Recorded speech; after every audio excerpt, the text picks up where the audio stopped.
취임 둘째 날 아침, 이재명 대통령을 태운 차가 서울 용산 대통령실로 들어섭니다. 정도요.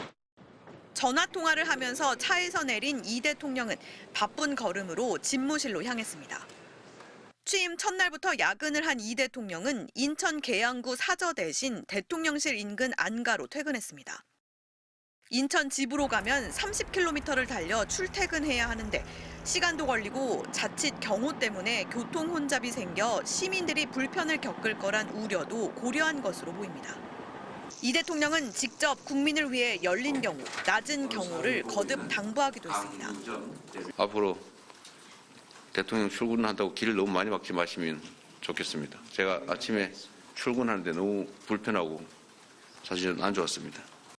대통령 경호처는 대통령 안전은 확보하면서도 과도한 통제가 없도록 후속 조치에 나섰습니다. 황인권 신임 대통령 경호처장은 국민 불편을 최소화하기 위해 경호를 위한 차량 행렬, 이른바 모터케이드 운용 방식 개선을 지시했습니다.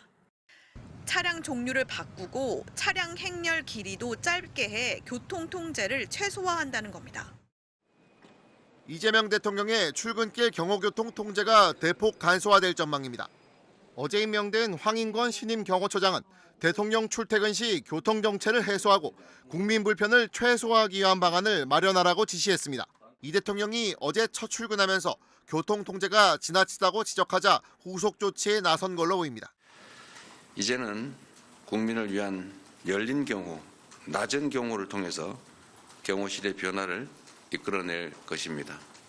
앞으로 대통령 출근한다고 길을 너무 많이 막지 마시면 좋겠습니다. 제가 아침에 출근하는데 너무 불편하고 사실은 안 좋았습니다. 경호처는 이 대통령 출근길 교통통제 구간을 최소화하고 경호를 위해 따라붙는 차량 행렬 길이도 최소화하기로 했습니다.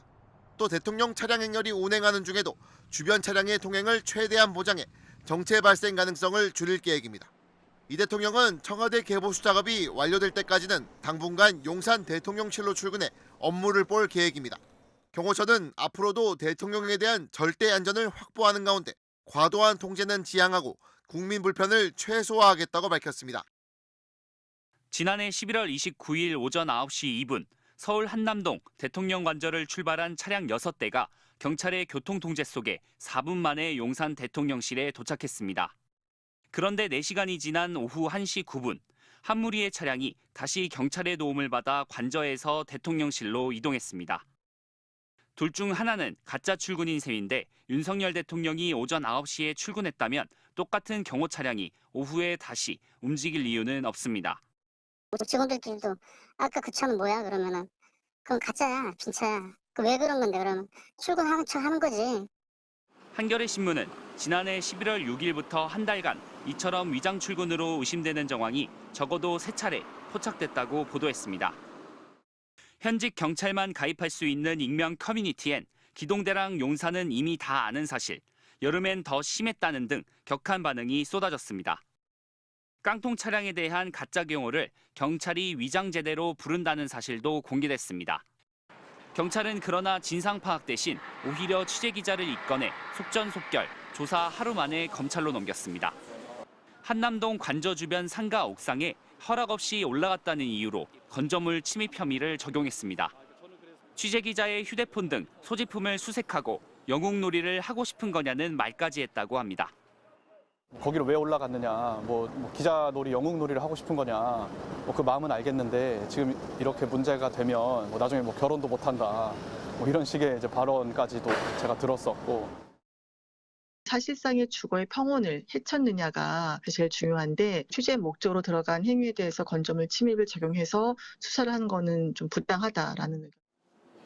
경찰은 건조물 침입 혐의가 명확해 절차대로 바로 검찰에 넘긴 것뿐이며 영웅놀이 같은 부적절한 말은 한 적이 없다는 입장입니다. 경찰은 앞서 윤 대통령의 군 골프장 라운딩을 취재한 또 다른 언론사 기자에 대해서도 건조물 침입 혐의로 조사하고 있습니다. MBC 뉴스 고병찬입니다.